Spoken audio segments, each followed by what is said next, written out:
इंद्रायणीचं पसायदान, 23 April, आईसारखी पुस्तकं, लेखक doctor Santosh Motiram Mulavkar, अभिवाचक doctor कल्पना संतोष मुळावकर.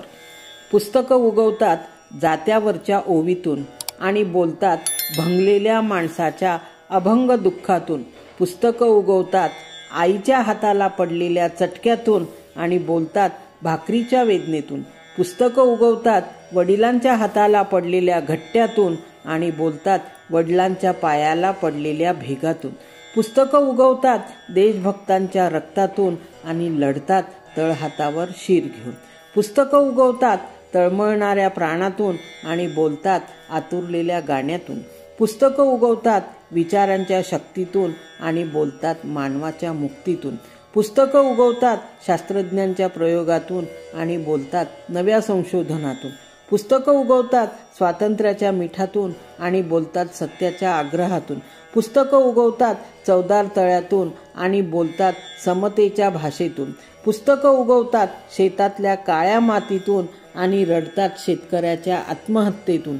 पुस्तकं उगवतात शिक्षकाच्या शिजलेल्या खडूतून आणि बोलतात शाळेच्या वर्गातून.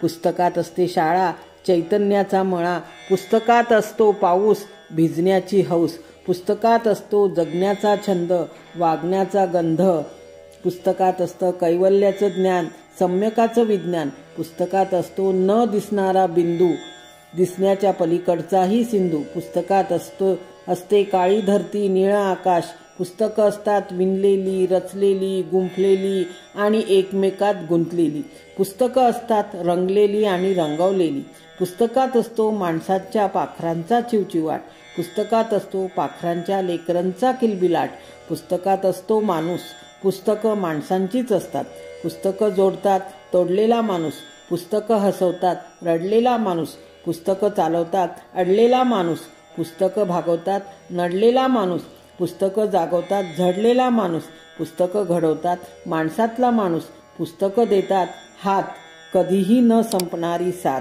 पुस्तकं माणसाला विचारतात, पुस्तकं माणसाला विचार देतात, पुस्तकं माणसाला विचार करायला लावतात, पुस्तकात असतं विचारद्रव्य, पुस्तक सांगतात स्वतःच्या विचारांचं संश्लेषण करायला, पुस्तकं सांगतात इतरांच्या विचारांचं विश्लेषण करायला, पुस्तकं घेऊन येतात विचारांचं वादळ आणि माणूस देणारी दरवळ, पुस्तकांना नसतो किनारा पुस्तकांचा अनंत पिसारा, पुस्तकं असतात शाश्वताची लेणी म्हणूनच गातात विनम्रतेची गाणी, पुस्तकात यायला पुस्तकच सांगतात, पुस्तक व्हायला पुस्तकच सांगतात, पुस्तकातून बाहेर पडायला पुस्तकच सांगतात, पुस्तकं देतात डोक्यावर आभाळ आणि पायाखाली जमीन, पुस्तकं मनात सुगंध भरतात, पुस्तक पाठीत पोलाद भरतात आणि पाठीवरून हातही फिरवतात, पुस्तकं मला आईसारखी वाटतात, आई जशी एखाद्या गोष्टीची आठवण करून देते, पुस्तकं तशीच 23 एप्रिलच्या